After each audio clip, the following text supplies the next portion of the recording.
Well, it's a wet Monday and Wendy decided to do some cooking, haven't we?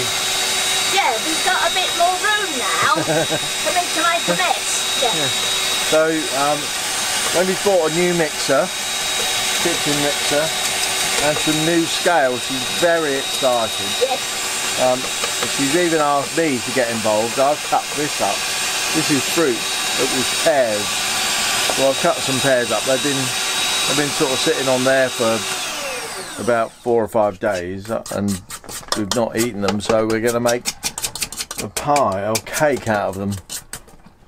We're going to make let me just look up. What do they call it? Is this the recipe? It's called. We're calling it pear crumble squares, not blackcurrant. It's a recipe.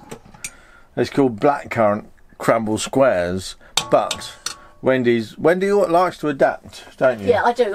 Yes. So we didn't have any blackcurrants, so she's using pears instead. Yes. That's what they look like. Well, they won't look like that. They'll be a bit more yellow with the pears in. There you go. Because I had to get I got rid of my mixer obviously when we bought the van, you know, because they could take up quite a lot of room and. It was very old. Yeah, and it was very old, but it was sad. So I bought, this was a special offer on Amazon. It's called a Duronic. And then I got these scales from Argus. Because I've got to have, I'll show you the box. I've got to have accurate scales, otherwise it all goes pear-shaped. So I got those. The pie's going to go pear-shaped. Yeah, of course it will. Because it's going to be pears. And I've only got the roasting tin, so I'm going to make it in there. I always do this. I just do the best we can. Well, you just do what you can, don't you? Adapt. Yeah, don't say, oh, I can't make that because I haven't got this. That's the tin it's going in. Yeah. Yeah. Yeah, so that's, this is actually, I've had this years. It was free with BBC Good Food. And I know how long I've had it because when I make things from it, I often write down the date on it and who it's for example. So anyway, May 2006, it says I cooked these Smartie cookies. So that's, I know then it must be 14 years old, this book. Yeah. At least. Because I always used to get Good Food magazine. So yeah, it's got to be that age. I haven't made this one actually because it's probably a lot older than that. Yeah, because I didn't write in it. I've made that a lot. Because in 2006 we were living in Henley. Oh, we were, yes. Yeah. And I think you probably had it before then. Yeah, I've made that a lot. Oh, I made that for Easter Day once. Don't know when that was, but April 07, Easter Day. I made that. That's called lemon and violet drizzle cake. But I don't think I'd have put the violets on it. Anyway, I'm going to get on because. So while Wendy's doing the cooking, cooking those cakes, I thought I'd just have a little chat with you about the plans. I'm in the bathroom at the moment, so this is the shower behind the door there. Let's just close the door. So it's quite a spacious bathroom. I mean, I can't touch the walls at both ends. I mean, that's how big it is. So that's quite big. But it's not so wide because we are on a narrow boat. So we've got a little corridor outside, but there is room in here. This is the shower. I'm not necessarily totally enthusiastic about the shower. You know, the height of it isn't great, even though we're quite short. It's not a really big head height, especially when you step in. I've got that board across at the moment just to because we're thinking about the washing machine now. There's washing machines on site here at the marina, but that's not always going to be the case, and I know that there's like masses of space in here to fit an onboard washing machine. Now we do have the twin tub camping washing machine. Well, we actually got 2 of those now. because we got one with the boat. We inherited an old one with the boat. So that board across there is so that we can actually put the washing machine on there to use it. Now that it's a sort of temporary thing, but what we're planning to do is, let me just show you around the other way. We're planning, this is the sort of oldie style cupboards. So you know, we keep all our sort of cleaning and toiletries under there, and other bits and pieces, you know, all the usual bathroom cabinet stuff up there. But underneath there is big enough, it would come out to here, is big enough to fit a standard front loading washing machine. We might have to get a more shallow washing machine rather than the full depth on there. Open that. We'll have to get a more shallow one, just so that it gives us a little bit more room and takes up a little less space. There are ones that are sort of narrow and shallow, and they load from the top, but they're the single drum washing machine, and I know that I can't actually find one online, or anyway.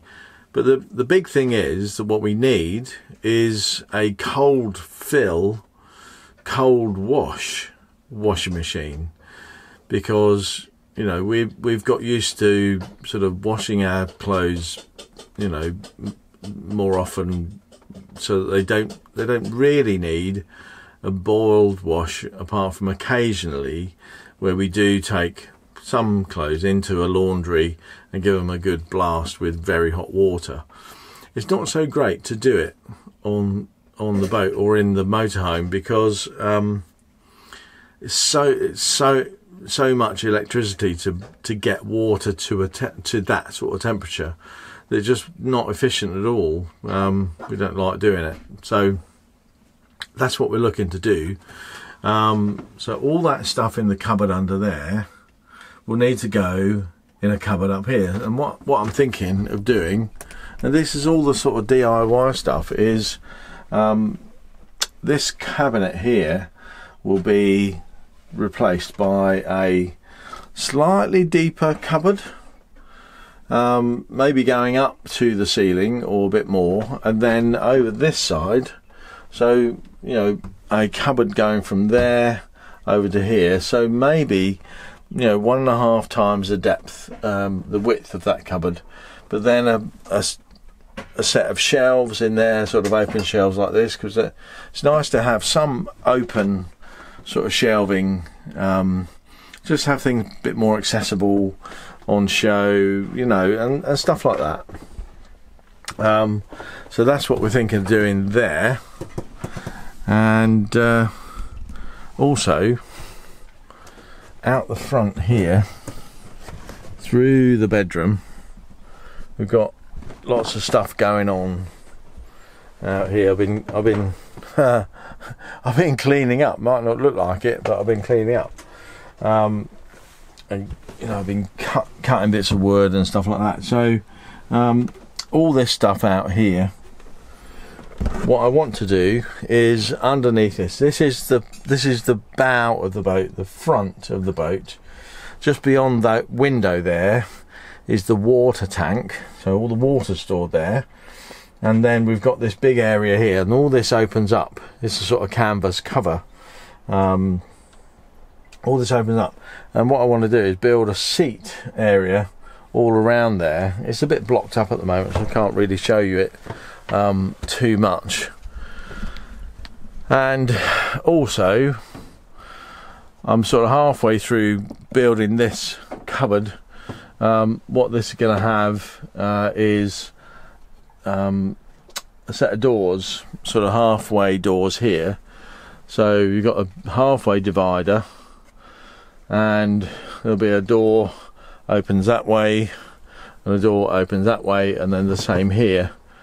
I've just not bought the hinges, the handles, or the wood, or the paint. It's sort of it's plywood, so it's got to be painted, and you know, we haven't decided on the paint colours either. I'm favouring a little bit of grey, sort of a really light grey sort of vibe going on, but we're not sure. We haven't decided yet. We want to go sort of light and bright, maybe introduce a splash of colour here and there, eh? You know, not just plain. Yeah, we haven't really discussed it much at all, have we? No. No, we haven't really discussed it much. There's a lot to do. Also, you know, it's getting out to buy the paint and stuff like that. So Wendy hates DIY shops. I love them. You always go, I don't go. So it just means it means me going out to a DIY shop by myself for an afternoon, choosing some paint colours and paint schemes, then bringing them back, and then discussing that with Wendy and making sure that she's happy with either this colour or that colour, or you know, or what, you know, bring some paint things back, you know, paint swatches and that sort of stuff. We've never painted in a boat before, so I don't know, but no, I'm inclined just to leave the wood myself. I think I might be. I think it's too dark. It's I don't know. No. As I say, we're still, you know, we're discussing it live on camera now. It's like, you know, we're not in full agreement. No. I think some of the wood can really stay in some of the places, but I think we really need to lift the colours in here. Anyway, I've got to grate some orange. No, I just said to you, is that right? We're supposed to have the finely grated zest of a lemon, but we haven't got any, so we're going to have the finely grated zest of an orange. Oh, I see. Yeah. Oh, adapting all the way. Yeah, that's right, Steve. Wendy says she's made a horrible mess here. I have. So she got more space. I've spilt the milk. I've spilt a whole load of milk, and I know where it is. It's under here. It's all gone under it. I've mucked up some. Just spilled a load of milk under there, but I'll set to and clean that up. Yeah. Look, I'm just making. I thought I had a lot of room, and I've had to chuck everything in there. Look, it just looks chaos, doesn't it? It doesn't matter how much room you've got, you'll fill it up. I know you will, and it does make a mess when you're cooking. That's why it puts you off sometimes. Yeah.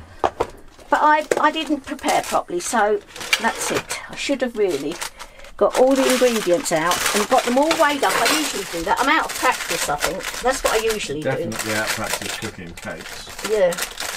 Cooking anything like this. I did do a bit of cooking, but I haven't done it for a long time, what with one thing or another. I did when we were settled more in, like, Spain. When we stay in one place for a bit longer, I'm inclined to, but because I do love it. I love it. Really enjoy cooking. Here it is. Yeah. Ready to go in the oven, right? Yeah. See, I've adapted, used my baking tin. I've got that cooking paper in there. I like that because it never sticks. And it looks nice with the orange, actually. It's nice. Brightened it up, hasn't it? It looks like a cheese flan. It does, actually. But with pears and orange instead of blackcurrant and lemon. But I'm sure it'll be lovely. And also, one of the other things that you're quite excited about. I'm very... Oh, damn it. That's the thing. Why do they put these ovens on the floor? I don't know. Yeah. Yes. So the other thing you're excited about? Because the boat's bigger, I was steaming some vegetables and I forgot, and that I've had a job with that saucepan to get it clean. So again in August I bought a timer,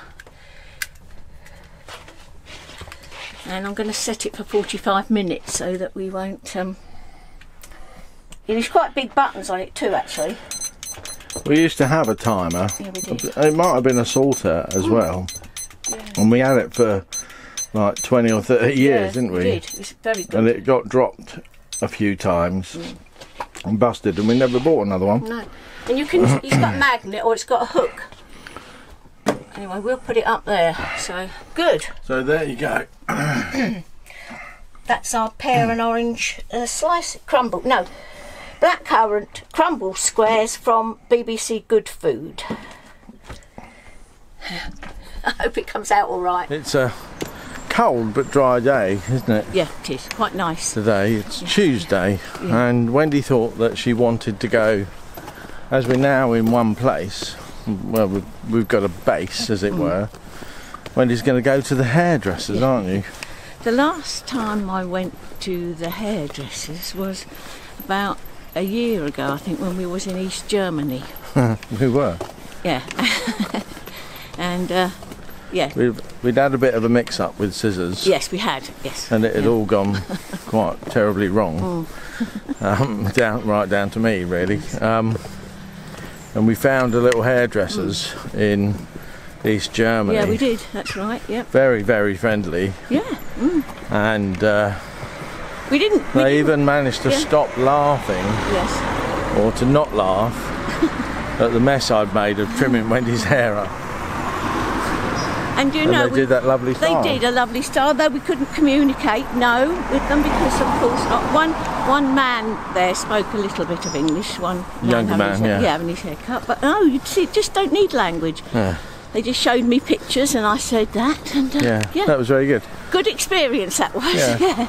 That was. What did we pay? €50, I think, to get all that sorted out. Yeah, it was like, I thought it was very cheap. To sort the mess out. Yeah, it was a bit of a... But we're out for a walk in the village, just down the road from the marina. It literally is like a 5-minute walk away. Yeah. And so it's got a hairdressers, obviously, very small. They can only do one client at a time. Yeah, obviously. So you have to book an appointment for that.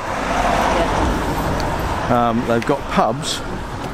When I say pubs, the red line, they have an entranceway here through the arch, and then that's quite nice. We've been in there, yes, very nice, a couple of times, and you come out of a different entrance. So you go in through the back way, come out through the side door. That's quite nice, and then that's like in a little row of houses. So it's like in the main street. But then just coming down a few steps from there, there's a co-op. So you can do your local shopping. That's the co-op there. And it's got a cash point, pretty much all the stuff that you need. And then right across the road from the co-op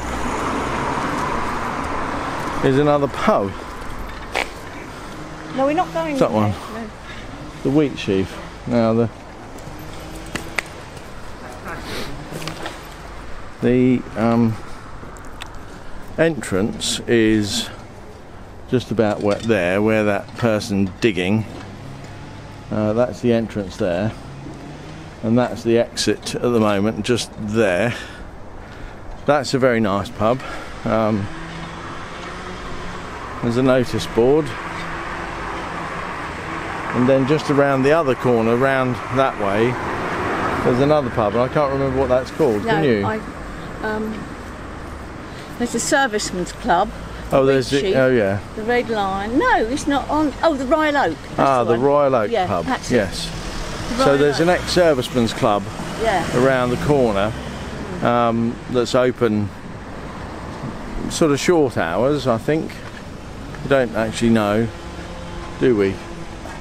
No, don't know when that's open. But you can join it, and I think probably the beer's cheaper. Yeah. Isn't it? I was just looking at all the footpaths leading to the village. Yeah, there's a lot. Yeah. So it's a nice. It is lovely. It's quite a nice day actually. It's not that cold. It was cold when we first got up, wasn't it? It was cold, but now I've lit the fire and lit the stove to warm the place up. Yes. And there's a lot of work to do. I'm getting a bit overwhelmed with the amount of DIY there is. We're having to build a project list to manage the projects, or the whole sort of program of works that need to be done. So today I'm putting on a Galvanic Isolator. Now, for those of you who don't know what one of those is, I didn't, and I didn't know that we needed one or should have one. Apparently, when you're plugged into shore power, when your boat's in the water and you're made of steel, there could be some sort of residual earth current that reacts with the steel and then causes galvanic corrosion. So I suppose to do with galvanization, I don't know. Anyway, it eats into the steel hull of the boat. So this boat didn't have one, and I suspect it's because they didn't really plug it. I don't think they plugged into the electric that much, because they've got everything runs on either gas or 12 volt, apart from the two 40 volt sockets, and they didn't really have much of that going on. There's loads of sockets, but they've not got that many appliances. So I bought well, I did a bit of research, and they say, you know, all the advice is, well, you should buy an isolation transformer because they're better. If they fail, they let you know they've failed, whereas a galvanic isolator can fail and not let you know, so it's sort of still allowing the fault to happen. Anyway, I did a bit more research and reading up, and the trusted brand for me is Victron, and Victron Energy do a galvanic isolator. It's not the cheapest one, of course. It's 100 quid, but what it does, it connects in line to your earth lead for the incoming. So this end will go to the shore power, so that's onto there, and this end will go to the boat. So this just sits in between the earth lead coming into the boat and the earth lead going in to the boat. So it just sits in line and stops, it sort of stops that minor voltage going through. It just isolates it somehow. I'm not completely sure on the electronics, but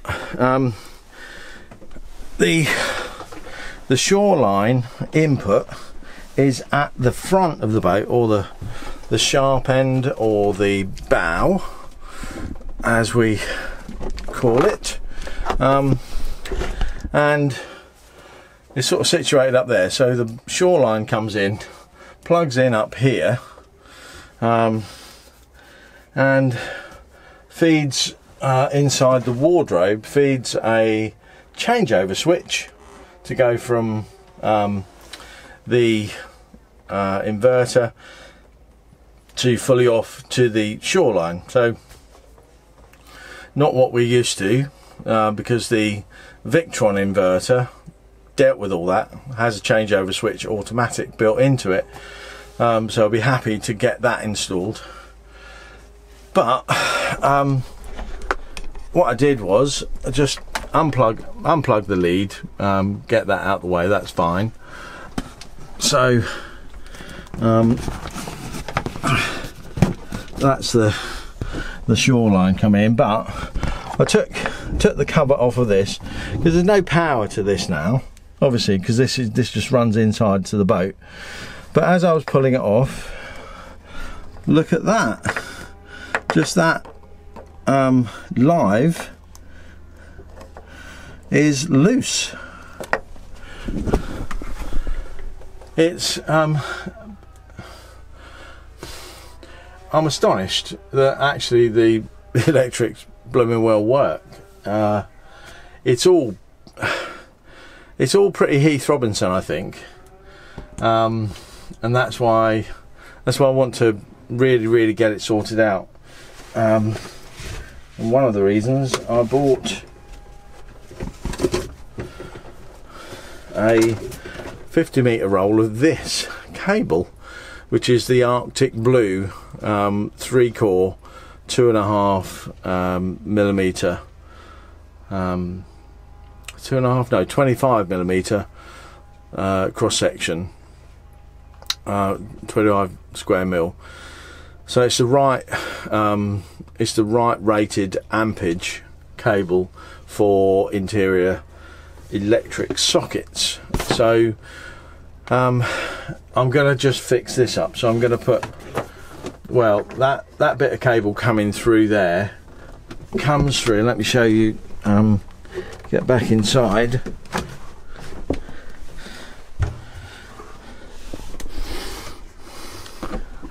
That goes into the changeover switch, which is there.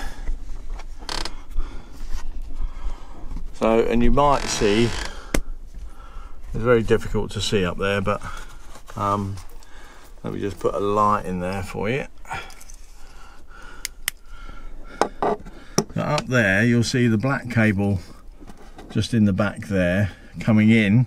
That's connected to that lead in there, and then that comes in, but it's the shortest piece of cable, so it's difficult for me to get into there. So you'll see all the ears are looped together, so I'm going to obviously pop my earth lead from the Galvanic Isolator into there, and pop a new cable onto there. But let me get on with that. Oh, these are the circuits. So these are MCBs, miniature circuit breakers, and this is the RCD residual current device inside this Wilex box. But I'll be putting another one of these in at the other end of the boat, because I'm going to rewire the entire boat with new sockets. Well, not new sockets, but new cabling, because I just don't, seeing the state of that, I just don't trust it. It's just not right. You know, I'm not a qualified electrician, but I've done enough electrical work and read enough of the electrical specs to know that this is just wrong. It's a bit amateur. Anyway, I'm going to crack on with that, and then when I've got that galvanic isolator installed, I'll show you how that works. Well, I won't show you how it works because it's all like a black box or blue box. Well, that's taking about an hour to redo all the bits and get it all connected up. So let's just show you how that is fixed in place. You got the earth lead. This earth lead is connected to the socket here, and this earth lead comes directly from the cable that goes inside, so all of the earth circuit passes through this box. Now this has to be mounted in apparently a well ventilated area, because it can get hot, and it has to be mounted up that way so that it gives it the maximum sort of heat dissipation through the heat fans there, or the fins. So not a particularly difficult job.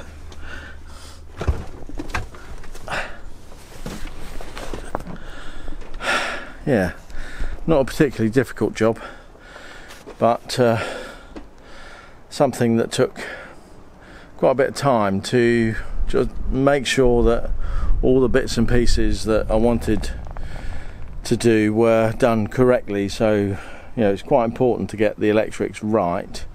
What I did notice is that the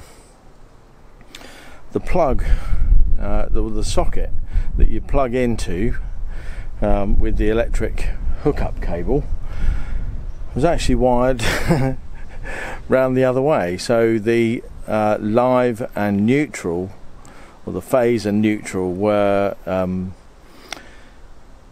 connected to the wrong ports. So when the cable came in, the phase and neutral were correct way round, and then on the other side of the plug, the phase and neutral were on the opposite terminal. So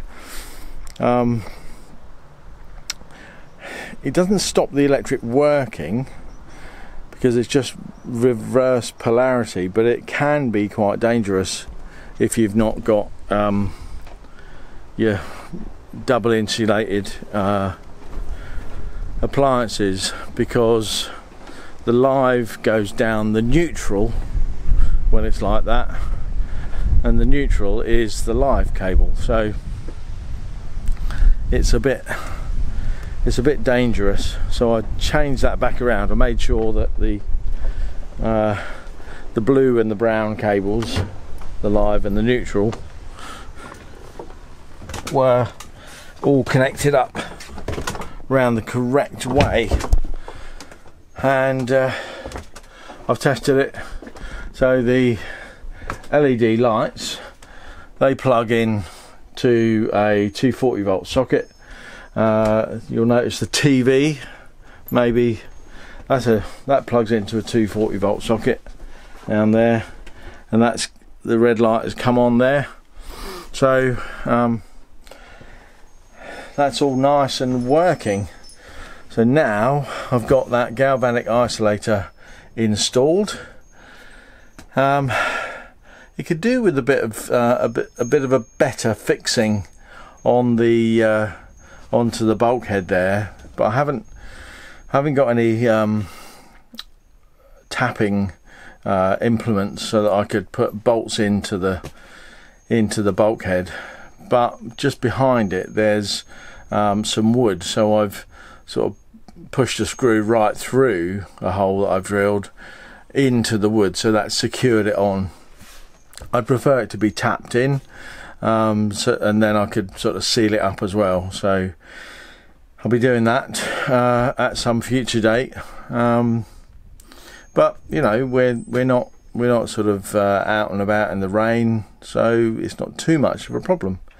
But that's one job, one little tick in the box for the electrics to be sorted.